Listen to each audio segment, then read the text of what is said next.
Welcome back to Nasdaq Trade Talks. I'm Jill Malandrino, global markets reporter at Nasdaq. We're coming to you live from Inside ETFs in Hollywood, Florida. And joining me for the segment, we have Mike LaBella. He's the head of equity strategy over at QS Investors, a Legg Mason company, with his 2020 outlook and some ways to mitigate risk in 2020.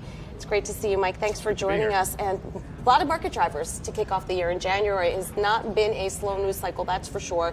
What are some of the bigger areas you're looking at?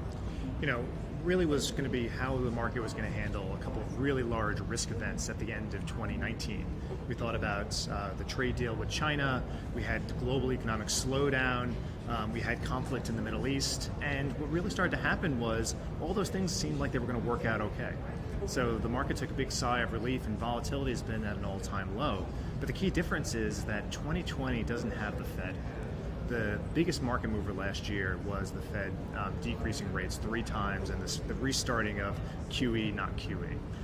In 2020, it's going to be a look back to fundamentals and company earnings, and that's really going to be the key market driver. Yeah, even earnings that we're getting this week. I mean, the big Nasdaq 100, the Apple, Microsoft, Amazon.com. For all these companies that have had this move and strategists are thinking about valuations, you're really going to have a pretty good quarter to justify the levels that stocks are at right now. Do you think earnings will match where the valuations are? Yeah, I mean, right now expectations are priced for perfection. Last year, market was up over 30%. 90% of that was multiples expansion. So the earnings have to follow through right now, and we're at levels that we've not seen since 1999. You take those 5 big stocks in the S&P 500, they account for 17% of the total S&P 500, which is actually higher than the threshold of the top 5 stocks back in 1999.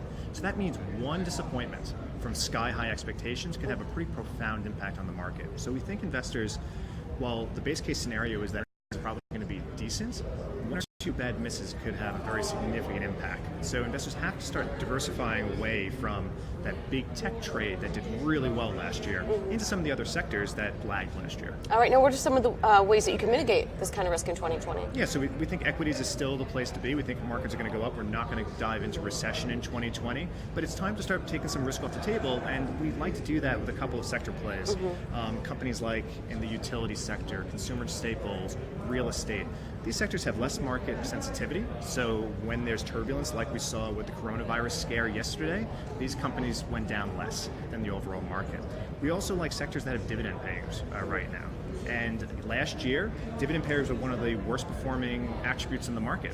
It was all about growth and momentum. Typically, what we see is when dividend payers had such a bad year, there's typically a reversal in the market. You look at 99, 2007, 2014, 2013, you had very quick shifts back in 2000, 2008, and 2014, where dividend payers tend to lead the way. All right, now you launched LVHD in 2016. What is that ETF about? What have the flows been like? And where is the value when you look at an investor's portfolio? Yeah, so LVHD is the Legg Mason low volatility, high dividend ETF, and we launched at the end of 2015, really with 2 key objectives. One, with rates being lower for longer, pretty much everywhere around the globe, many rates going down to negative, we felt equity income was going to be an important component of total return for many investors.